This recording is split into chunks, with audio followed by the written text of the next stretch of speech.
Hello, Friday, October the 20th, 2023. We've come to problem 9, and I have to admit that I cheated a little here. I had my car to service yesterday, and I had to spend 3 hours there. So I prepared working on analogous examples.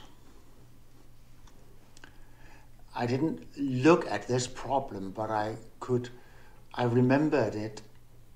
I remember doing it in the spring of 2021. I was able to solve this problem, but then I said, well, I can make my own function using another character, modulo 12. So I used one of the others, and I came through using this formula. Then I got in C, where we have to make an identity between formal power series.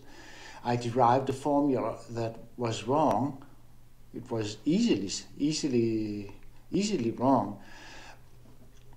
And of course, what I missed was the word primitive.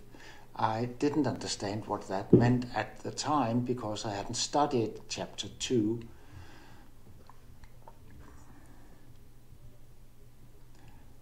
I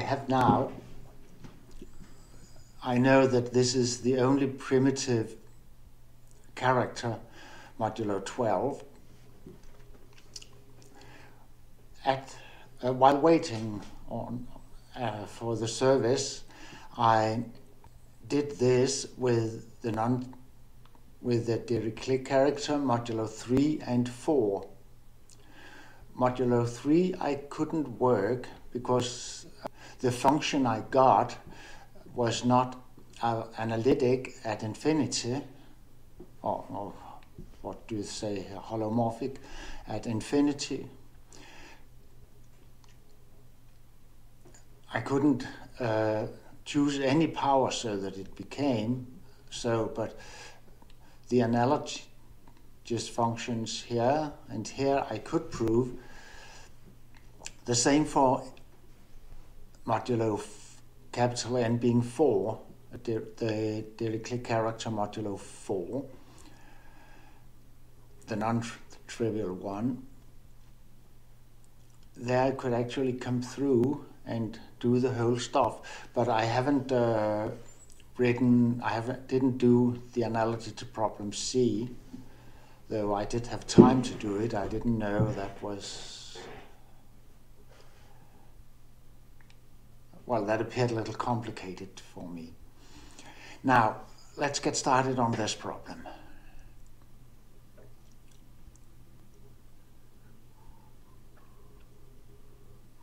First, this guy, G can actually be defined 2 ways.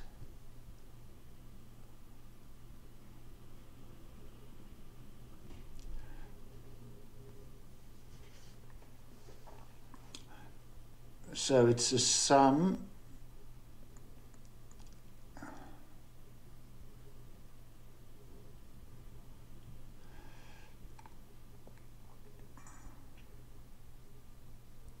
and then some additive character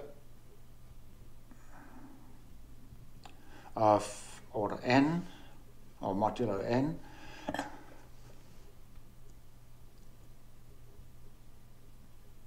meaning the values lie on the unit circle.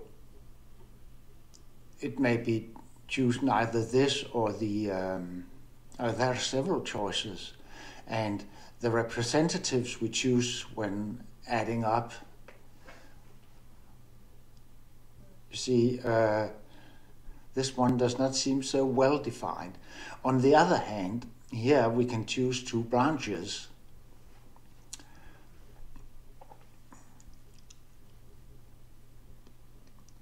I would like to compute G of chi by finding the value that maps to itself, and that's T divided what is it? 1 divided by n? Yeah. So in this guy we insert 1 divided by n. That gives 1 divided by square root n.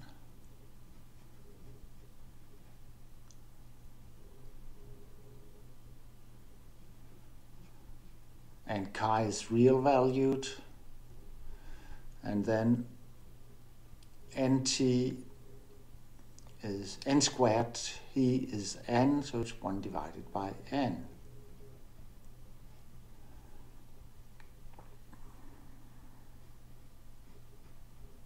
So either this vanishes or g of chi equals square root n. And this is, of course, when chi is even. We have another transformation formula when it's an odd character.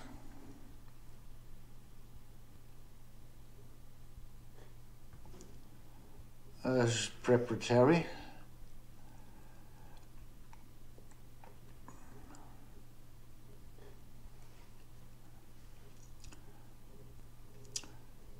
We need just to derive this before starting on A. Eta tilde of z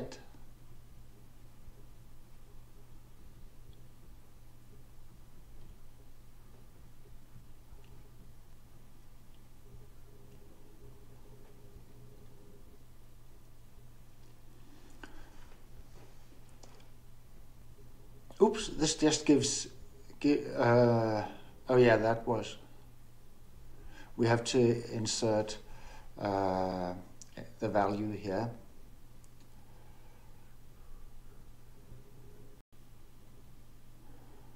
So minus 1/2 square root n theta of chi, and then 1 divided by n squared. This n squared, we'll just write n squared.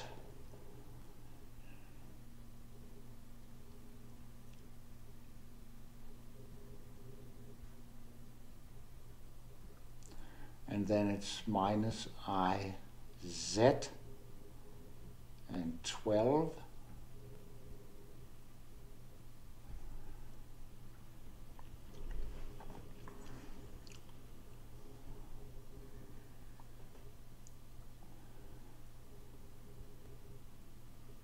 So the square root of n squared is n, and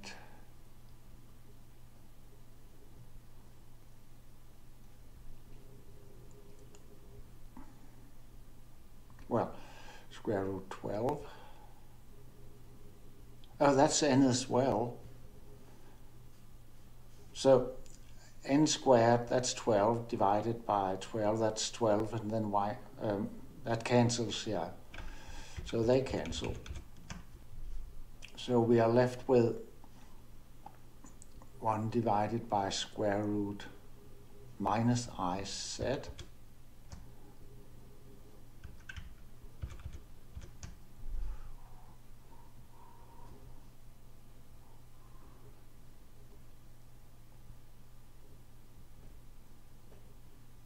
So it's I divided by z.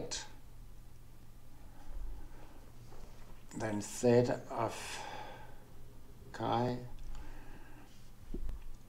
and that gives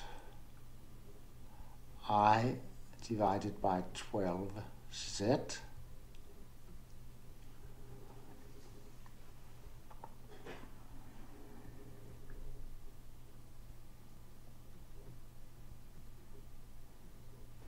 And we must go back to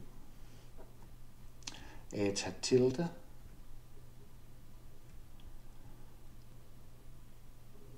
So that's minus 1 divided by z.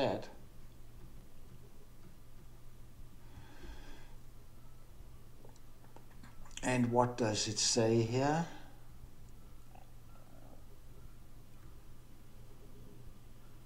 The same. Good. Now we must prove this relation.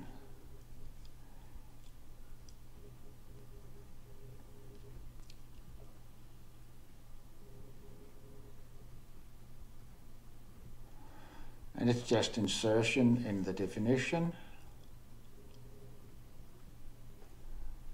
First minus pi times this. This gives pi I n squared z plus 1 divided by 12.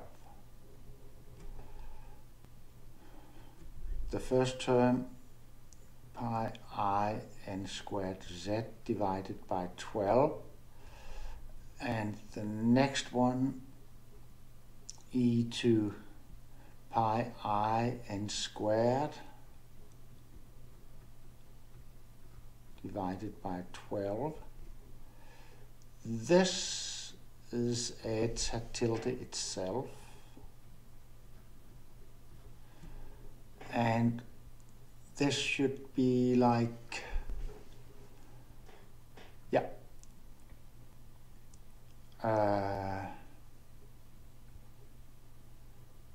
oh, here it is.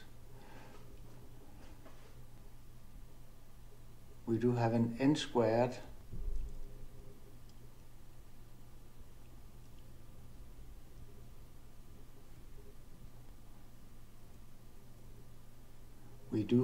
n squared. So we really need to find out what is n squared. We have two values of n to consider, and n squared modulo 12. Oh, I should have written it down here. 1 gives 1 and 25, that's unity as well.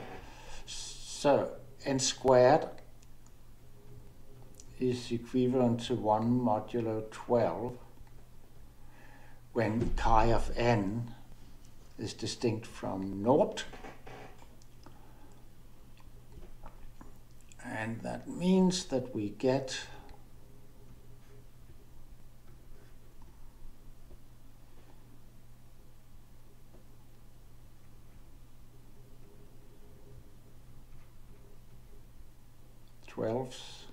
eta tilde of z, and this is just, yeah, what it says.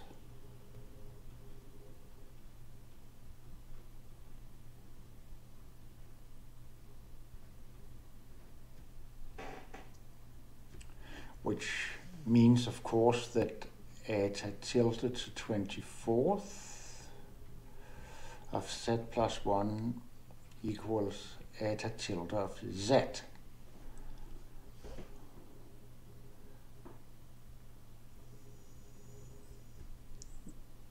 We must use this to show that it's a cusp form of weight 24. Well, we need to show the we need to put this to 24th as well.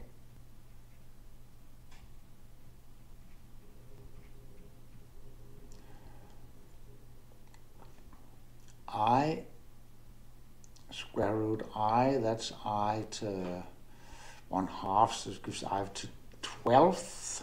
That's I to 4th to 3rd, so that gives unity.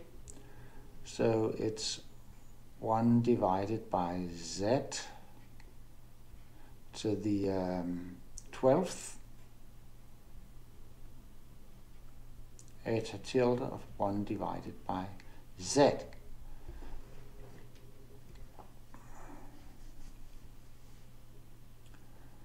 That means that the transformation formulas are fulfilled, but we need to show that it's analytic at infinity.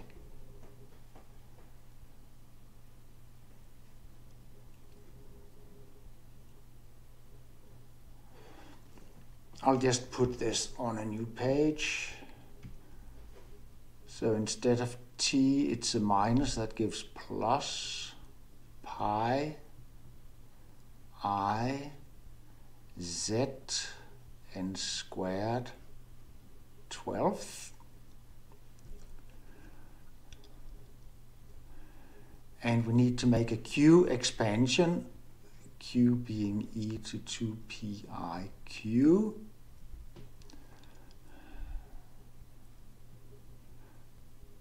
And now eta tilde was this to the 24th.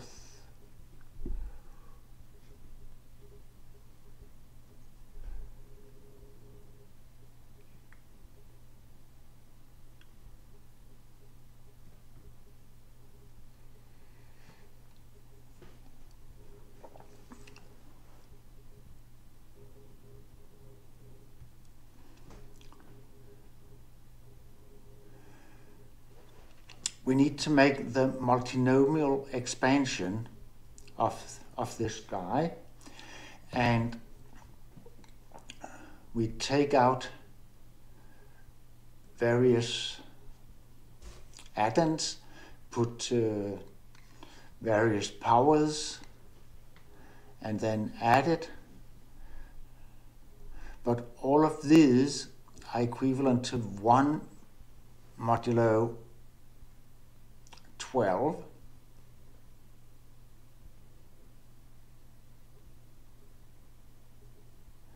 Do we need to go modulo 24?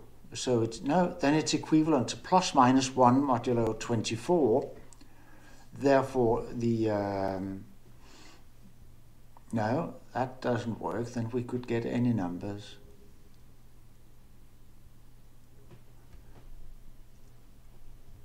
I'm very careful because that was what went wrong with using capital N being equal to 3.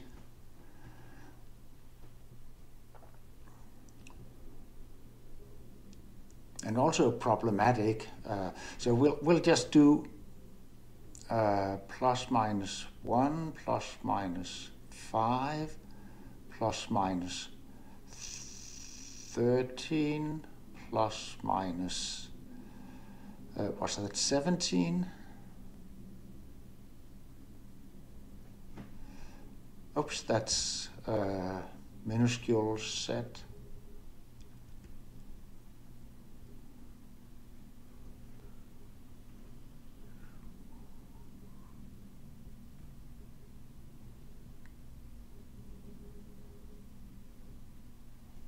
$25 gives 1. 13, that's 269. And that gives 19. Oh, modulo 24. No, that's times 7, that's 168. Oh, then this has to give 1 as well. That's 289. And that's 22 times 24, that's 288. That gives 1 as well. Shocking.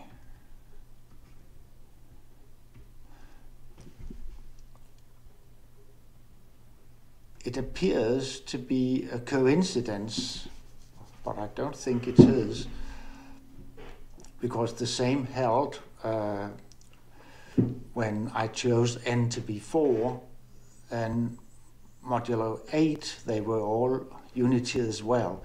So that means that modulo 24 n squared, for those n's that occur, it's equivalent to 1 modulo 24 n squared.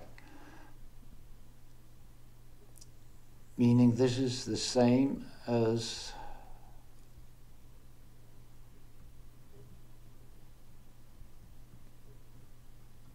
q to n squared. No,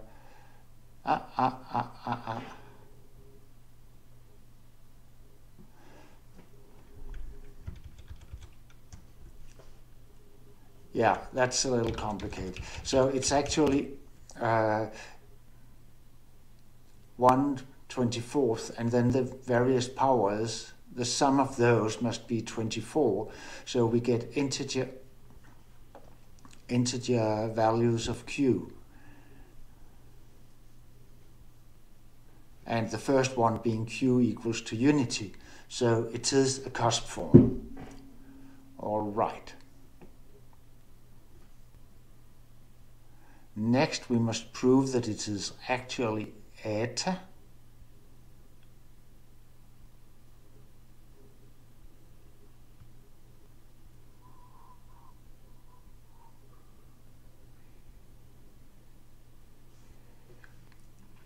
We do that by finding the leading term. And that's easy. It's when n is unity, and we put that to 24th. That gives q plus, and we can just do the next one. We take 1/24th, q to 1/24th to 23rd, and then so it's, oh my god, and then 5, it's a minus,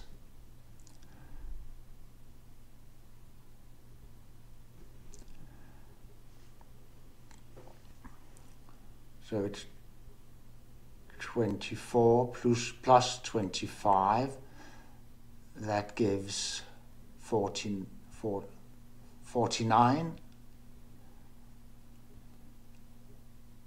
Oh, that's 1?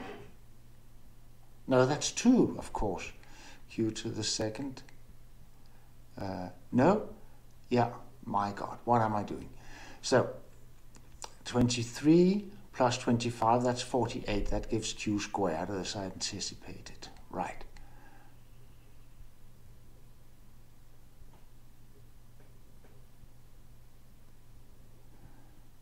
And the next one, that's 23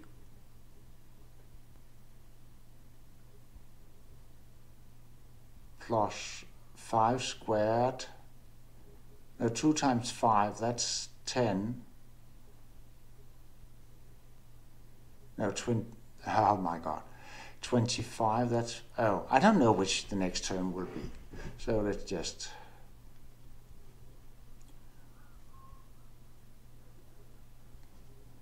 but that's just delta, and then they say, oh no, not delta, that's eta.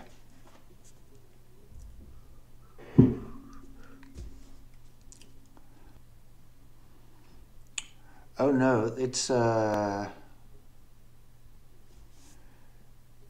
did we define eta? Yes, we have shown that the 24th powers agree, but that's not enough.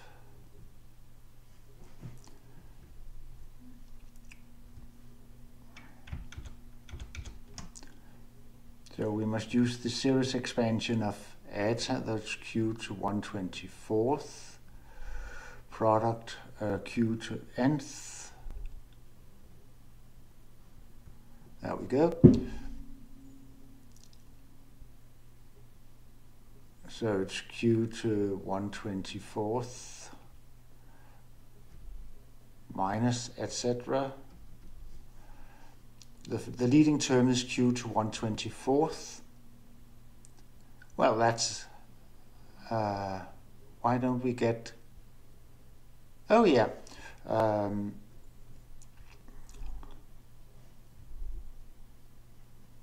eta tilde of z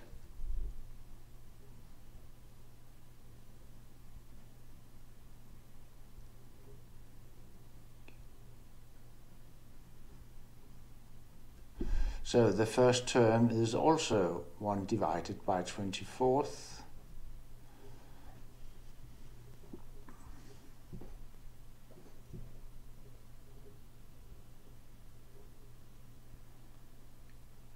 this gives some power series identity. Was that what we had to find?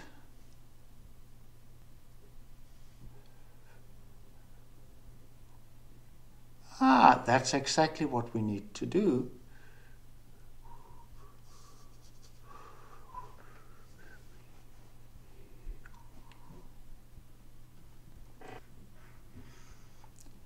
I will just check it on Mabel.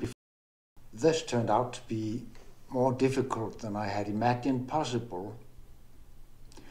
The series